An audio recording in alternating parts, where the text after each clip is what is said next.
उन्वान बदरू का कला।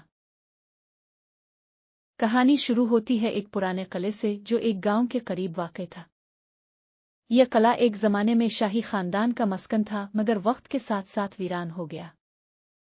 लोगों का कहना था कि इस किले में एक बदरू बस्ती है जो किसी जमाने में इस किले के मालिक की थी।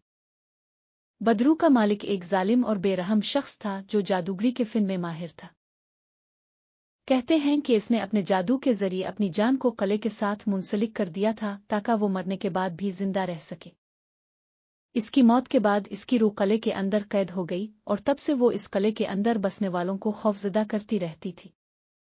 लेकिन इस किले के बारे में सुनकर भी कुछ लोग उसकी हकीकत को नजरअंदाज करते और इसे महज कहानी समझते थे। राहील और इमरान दो करीबी दोस्त थे जो मुहिम जोई के शौकीन थे। उन्होंने गांव वालों से किले की कहानियां सुने, मगर उन्हें यकीन नहीं आया कि वहां वाकई कोई बदरू हो सकती है। एक दिन दोनों दोस्तों ने किले का दौरा करने का फैसला किया ताकि वो इस अफसाने की हकीकत को जान सके। वो दोनों दिन के वक्त किले के दरवाजे तक पहुंचे, मगर वहां की वीरानी और खामोशी ने उनके दिलों में अजीब सा खौफ पैदा कर दिया।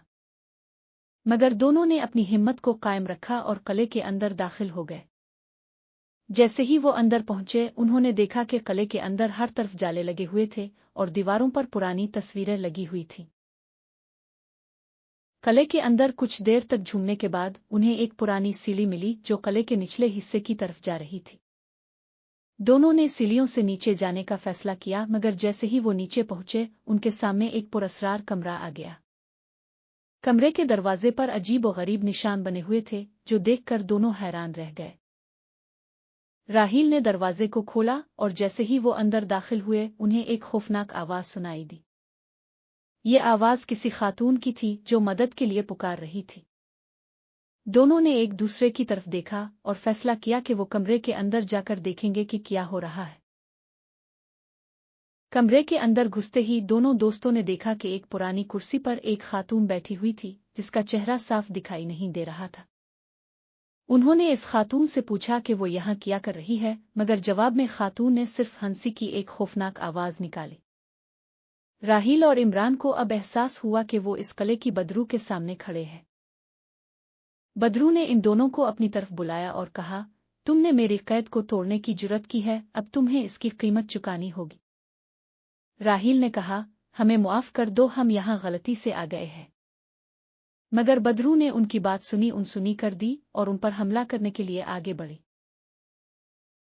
राहील और इमरान ने फौरन वहां से भागने का फैसला किया, मगर बदरू ने कमरे का दरवाजा बंद कर दिया। उन्होंने दरवाजे को जोर जोर से खोलने की कोशिश की, मगर वो लॉक हो चुका था। बदरू ने अपनी जादुई ताकत से कमरे के अंदर मौजूद हर चीज को हरकत देना शुरू कर दिया।